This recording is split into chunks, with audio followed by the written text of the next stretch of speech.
को घर की सौगात मिली है। ये संकल्प है भारतीय जनता पार्टी की सरकार का। ये संकल्प है हमारे यशस्वी प्रधानमंत्री श्रीमान नरेंद्र मोदी जी का, और ये संकल्प है मध्य प्रदेश की सरकार का, शिवराज का और इस पूरी टीम का कि मध्य प्रदेश की धरती पर किसी गरीब को बिना छत के नहीं रहने देंगे, बिना छत के नहीं रहने देंगे। और इसलिए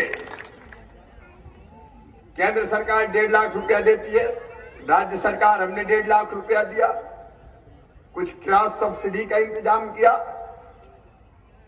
और थोड़ी राशि किस्तों में हमारे गरीब भाई बहन देंगे। और ये सुंदर मकान जो देख रहे हैं श्रृंखला से, इन मकानों पे आपका स्वामित्व होगा, आपका अधिकार होगा, आपका एक सपना पूरा होगा कि हमारा घर, रहने का घर हमारा हो। और आज मैं कह रहा हूं सभी शहरों के लिए। पिछले दिनों भोपाल में हमने माफियाओं से जमीन छुड़ाई थी, 40 एकड़ जमीन माफियाओं से छुड़ाई थी। उस जमीन पर भी हमने कहा माफियाओं से छुड़ाएंगे और गरीबों के मकान बनाएंगे। उज्जैन में भी कहाँ है कमिश्नर नगर निगम में, कितनी जमीन छुड़ाई है कलेक्टर बताएं? माफियाओं से कितनी छुड़ाई है? 400 हेक्टेयर। तो जो माफियाओं से जमीन छुड़ाई है उस पर गरीबों के घर बनना चाहिए कि नहीं बताओ? अरे जोर से बताओ, बनना चाहिए कि नहीं? अब जो छुड़ाई पहले उसकी बात करो। तुम हर कोई मत छुड़वा लेना, देख के छुड़ाने दो रे। जो गड़बड़ लोग हैं, जो गुंडे हैं, जो बदमाश हैं, जो दादा हैं, उनको छोड़ूंगा नहीं, उनके यहां बुलडोजर ही चलेगा। और जो गरीब हैं उनको बसाने का काम करेंगे। उज्जैन में गरीबों के लिए चिन्हित कर ली कि नहीं माफियाओं वाली जमीन में से? कहां चिन्हित किया? कवेलू कारखाना, नीलगंगा। तो भैया सुन लो रे सब, अब जो कवेलू कारखाना, नीलगंगा, जो जमीन हमने छुड़ाई है वहां भी गरीबों के घर बनाए जाएंगे। उज्जैन के गरीब बहनों और भाइयों, सबके मकान बनाना है। टूटी टपरिया और झुपड़िया में कोई को नहीं रहने देना है। आखिर गरीबों की भी तो जिंदगी होती है, उसके भी बाल बच्चे होते हैं, उसके भी सपने होते हैं। बड़ा बंगला ना मिले रे, लेकिन छोटा तो अच्छा सा मिल जाए जिसमें अपने बेटा बेटी के साथ, मेरे भांजे भांजियों के साथ ढंग से रह सके। सही बात। और इसलिए पूरे मध्य प्रदेश में गांव में भी घर बना रहे हैं। अभी बहादुर सिंह जी वगैरह हमारे चिंतामणि जी और बहादुर सिंह हमारे ग्रामीण वाले अध्यक्ष बैठे, वहां भी प्लाट दूंगा, चिंता मत करना। गांव वालों को भी प्लाट और शहर वालों को घर। ये भारतीय जनता पार्टी की सरकार है अपनी। महाकाल बाबा की कृपा से सब करेंगे। रोटी, कपड़ा, मकान, पढ़ाई, दवाई और रोजगार का इंतजाम सबके लिए किया जाएगा। और इसलिए सबको राशन मिल जाए, इसके लिए हमने वार्डों में भी शिविर लगाए थे। यहाँ शिविर लगे थे, कितने नए नाम जोड़े? 98,000। राशन वाले कितने?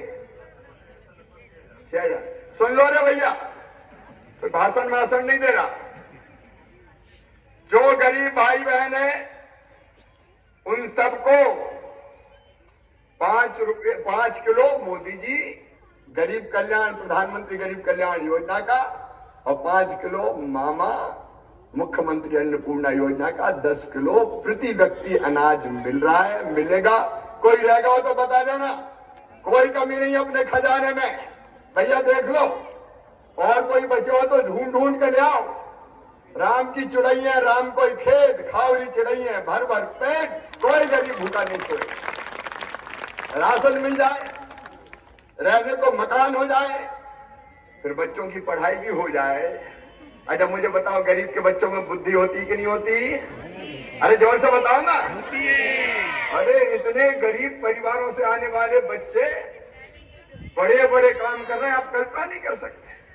अगर हमारे गरीब बेटा बेटियों को भी सुविधा मिल जाए तो पढ़ लिख के डॉक्टर बनेंगे, इंजीनियर बनेंगे, प्रोफेसर बनेंगे, वकील बनेंगे, वैज्ञानिक बनेंगे। और सुन लो, पढ़ने में जो बच्चे तेज हैं सबको ढंग से पढ़ाना, और बच्चों का admission medical, engineering college, IIT, IIM कहीं भी होगा तो फीस चाहे कितनी भी हो, प्राइवेट की हो और चाहे सरकारी की हो, वो फीस मम्मी पापा नहीं भरवाएंगे। कौन भरवाएगा? अरे जोर से बताओ ना, कौन भरवाएगा? तो सब बच्चों को पढ़ाएंगे। पढ़ाओ, कोई चिंता फिंता मत करो। अपनी सरकार काहे के लिए? इसलिए तो चौथी बार बन के आ गया हम। और बीमारों के इलाज की व्यवस्था भी आयुष्मान भारत योजना के अंतर्गत कार्ड बन रहे हैं कि नहीं आयुष्मान के? देख लेना भैया, कोई के नहीं बने हो। 5 लाख रुपए तक का इलाज प्राइवेट अस्पताल में भी फ्री करवा के देंगे, ताकि बीमार हो तो दर दर की ठोकरें ना खाना पड़े। हर घर में पीने का शुद्ध पानी, शहर में भी शहरी आजीविका मिशन। मेरी बहनों, मैं चाहता हूं कि मेरी गरीब बहन की हर एक की आमदनी 10,000 रुपया महीना कम से कम हो जाए, और इसलिए आजीविका मिशन का काम शुरू हुआ। शहरी आजीविका मिशन की बहनें अगर कोई हो तो हाथ उठाओ। आजीविका मिशन की, तो जितनी आजीविका मिशन की बहनें, उन सबकी भी अलग अलग काम धंधों से जोड़ने का हम प्रयास कर रहे हैं। आज समय की चूंकि सीमा है, लेकिन गरीब की जिंदगी बदलना है। इसलिए कि गरीब की जिंदगी में अगर खुशहाली ला दी तो अपनी जिंदगी धन्य हो जाएगी, मुख्यमंत्री बनना सार्थक हो जाएगा। और इसलिए सारी सुविधाएं गरीबों को मिले, इसका प्रयास कर रहे हैं। आज एक कार्यक्रम में और जाना है, मुझे समय पे पहुंचना है। मैं यहाँ के विधायक जी, वरिष्ठ नेता हमारे पारस जी, अच्छे विकास के काम के लिए उनको, सांसद जी को, अनिल जी को, हमारी पूरी टीम जो बैठी है, मंत्री जी वो भी उज्जैन के विकास के लिए चिंतित है, और मुकेश टटवाल जी महापौर के नाते बहुत अच्छा काम ये गरीब का बेटा कर रहा है। इस पूरी टीम को बधाई देता हूं। और पारस जी, स्पोर्ट्स कॉम्प्लेक्स और पता नहीं क्या क्या लिख के दिए,